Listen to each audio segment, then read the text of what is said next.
tidak datang dari kata-kata semata, tetapi dari bagaimana kita berani mengambil langkah kecil menuju perubahan besar.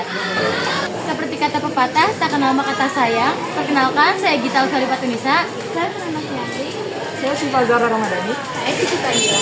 Saya dari Saya Revandi. Akan membahas dan mendiskusikan mengenai peraturan perundang-undangan lingkungan hidup.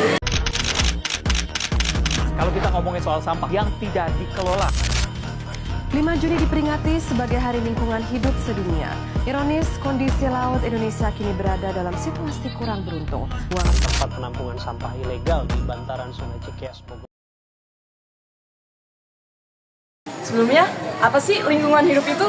Menurut pasal 1, angka 1, Undang-Undang Nomor 32 Tahun 2019 tentang PPL atau Perlindungan dan Pengelolaan Lingkungan Hidup. Lingkungan hidup adalah suatu kesatuan ruang dengan semua benda, daya, keadaan, dan perilaku manusia itu sendiri yang saling mempengaruhi.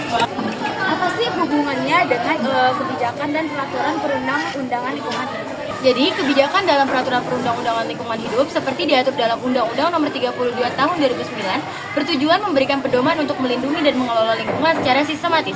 Kebijakan ini menjadi acuan bagi pemerintah dan masyarakat dalam menjaga keberlanjutan lingkungan, memastikan kelangsungan kehidupan dan kesejahteraan makhluk hidup sesuai dengan definisi lingkungan hidup sebagai kesatuan yang saling mempengaruhi.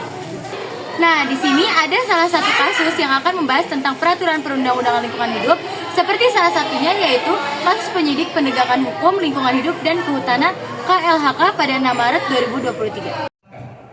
Kepada para penyidik untuk mendalami kasus ini tidak hanya berkaitan dengan dugaan pencemaran lingkungan hidup, tapi juga akan mendalami terkait dengan tindakan pidana korporasi. Kronologis awalnya memang ada pengaduan terkait adanya tidak mentaati sanksi administrasi oleh PT SPP, dan yang kedua adalah PT SPP membuang air limbah tanpa izin ke media lingkungan hidup. Dari pabrik kelapa sawit di Bengkalis diduga mencemari lingkungan dengan membuang limbah secara langsung tanpa pengolahan yang sesuai, serta tidak memiliki izin pengolahan limbah dan limbah B3.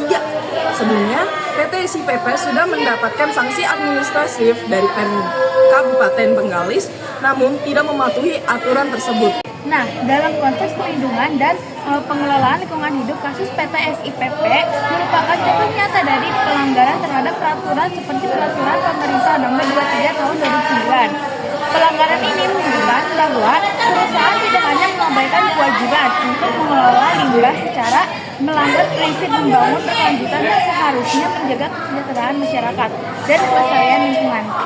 Sanksi administrasi yang sebelumnya diterima oleh PT SPP, Pemkab Bengkalis menunjukkan upaya penegakan hukum yang sesuai. Namun, ketidakpatuhan perusahaan terhadap aturan mencerminkan tantangan yang dihadapi dalam penerapan kebijakan lingkungan. Penegakan hukum yang dilakukan oleh Gapom LHK yang menyerahkan tersangka pencemaran lingkungan menunjukkan komitmen untuk menindak pelanggaran dan melindungi lingkungan hidup. Sekian dari kelompok kami, kurang lebihnya mohon maaf. Wassalamualaikum warahmatullahi wabarakatuh.